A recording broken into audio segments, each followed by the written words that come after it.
Alors ce gars entre dans un Chuck E. Cheese un soir, et il commence à tirer. Bam! Dame! Il tue certains des employés.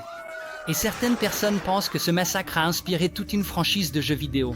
Laissez-moi expliquer. Maintenant, le gars s'appelle Nathan. Il a 19 ans. Et Nathan, c'est un peu un idiot. Il a été dans le pétrin toute sa vie, commettant plusieurs vols à main armée et passant du temps dans un centre de détention pour mineurs. Mais maintenant, il a un vrai travail dans la pizzeria arcade, Chuck E. Cheese, où il travaille en tant que maître de la pâte. Je suppose que cela signifie qu'il prépare la pâte à pizza. Mais un soir, alors qu'il travaille un shift, il va parler à son manager parce qu'il veut demander plus d'heures. Il demande donc au manager de lui donner plus d'heures et le manager répond « Non, mec ». Et cela rend Nathan furieux. Et il commence à se disputer et ça devient intense. Et assez rapidement, bam, le manager renvoie directement Nathan. Et Nathan, il ne prend pas bien ce licenciement. Il est furieux. Il a l'impression d'avoir été lésé. Et il jure qu'un jour, il se vengera. Et donc, un peu de temps passe. Nathan est toujours amer en pensant à cela. Il déteste ce manager. Il raconte à tous ses amis à quel point il déteste ce manager. Parfois, il visite même le Chuck E. Cheese pour manger et se plaint à ses anciens collègues de Chuck E. Cheese en disant « Cet endroit craint.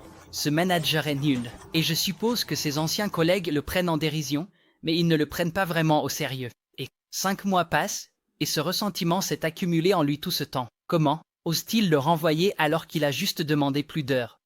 Maintenant, je ne sais pas s'il est de mauvaise humeur ou s'il passe juste une journée terrible, mais un après-midi, Nathan joue au basket avec ses amis et il décide que c'est le moment. Aujourd'hui est le jour, et il le dit à voix haute à ses amis. Aujourd'hui est le jour où je vais me venger de ce manager, et je vais cambrioler ce Chuck E. Cheese. Donc, plus tard dans la nuit, vers 21h, il récupère un piou-piou qu'il avait volé chez la grand-mère d'un ami longtemps avant cela. Il prend ce piou-piou et le cache dans sa poche. Ensuite, il emprunte la voiture de sa petite amie et il conduit jusqu'au Chuck E. Cheese. Il entre, s'assoit à une table, commande un sandwich au jambon et au fromage et il agit plutôt détendu.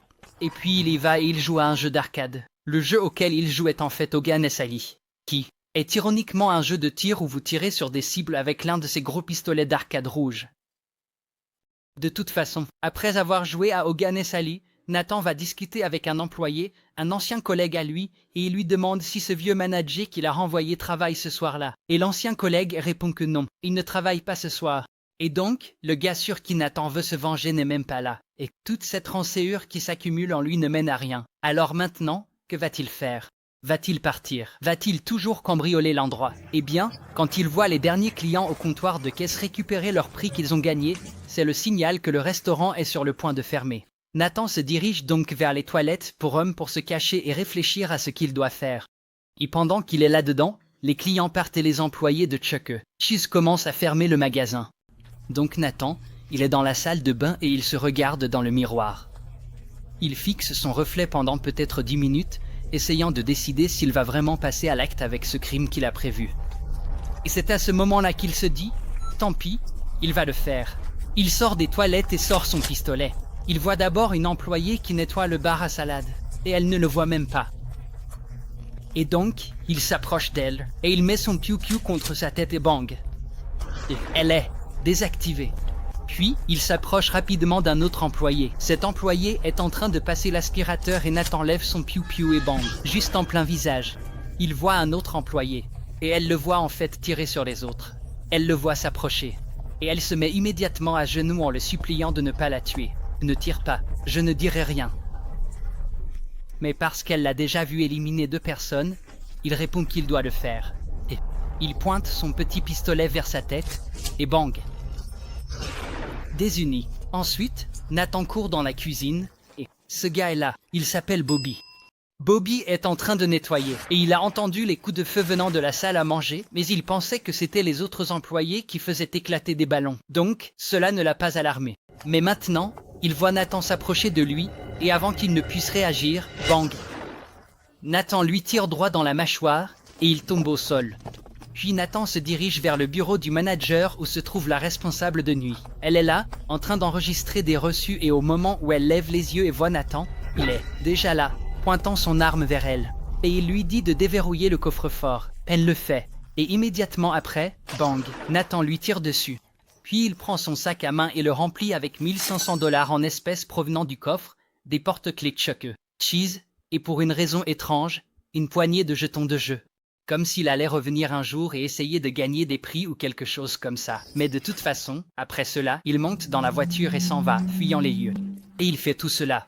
Il ôte la vie à des gens innocents, dont certains, qu'il connaissait, et avec qui il travaillait, il s'entendait bien avec eux. Et il fait tout cela dans un restaurant pour enfants, le tout pour 1500 $ et quelques jetons de jeu. Voici ce qui est vraiment fou, cependant. Nous sommes en fait assez chanceux qu'il ait attendu, et qu'il l'ait fait lorsque le restaurant fermait et non lorsqu'il était ouvert. Parce que si cela avait été ouvert, si l'endroit avait été ouvert, s'il était entré chez Chuck E. Cheese et avait commencé à tirer dans le restaurant un samedi pendant l'heure du déjeuner, l'endroit aurait été plein d'enfants et il y aurait eu beaucoup plus de victimes. Quoi qu'il en soit, une autre remarque, prétendument cet événement tragique est ce qui a inspiré le jeu vidéo, qui est ensuite devenu toute une franchise. 5 nuits chez Freddy, parce qu'à la fois 5 nuits chez Freddy et cette histoire, elles impliquent des meurtres dans un restaurant de pizza adapté aux enfants avec des animatroniques. Et les deux histoires impliquent 5 victimes. Donc oui, il y a des similitudes, mais malheureusement, d'après ce que je peux dire, ce n'est que de la légende internet. Le créateur du jeu n'a jamais affirmé que Five Nights at Freddy's était inspiré par cet événement, donc cela semble juste être une étrange coïncidence dont Internet parle. Mais de toute façon, cette histoire n'est pas terminée, car tout le monde impliqué dans la fusillade n'est pas réellement mort. Assez fou, Bobby, le gars de la cuisine, après que Nathan l'ait tiré, il est tombé au sol et a immédiatement commencé à faire le mort jusqu'à ce que Nathan passe à côté de lui pour se rendre au bureau du manager afin de revendiquer sa prochaine victime. Donc Bobby n'est pas mort. Il se lève, tout blessé, mais il s'échappe, il sort par la porte arrière du restaurant et court vers un complexe d'appartements voisins.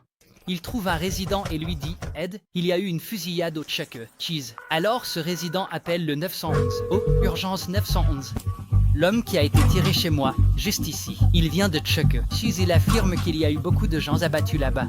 Alors, la police arrive et trouve les 4 employés décédés. Il parle à Bobby, qui est capable de leur dire qui a fait ça. Il dit « Ouais, c'était ce gars qui travaillait ici, Nathan ». Alors, la police se rend chez la mère de Nathan où il vit. Mais il n'est pas chez sa mère, il est chez sa petite amie. Et il était en train de s'amuser avec elle. Ce n'est pas exactement le moment le plus romantique pour faire ça, mais bon. Sa mère le page et lui dit que la police veut lui parler. Il arrête donc de s'amuser et rentre chez lui pour parler à la police. Et finalement, bam, il l'arrête. Voici sa photo d'identité. Et finalement, il est jugé, reconnu coupable et condamné à mort. Mais plus tard, sa peine est commuée en réclusion à perpétuité.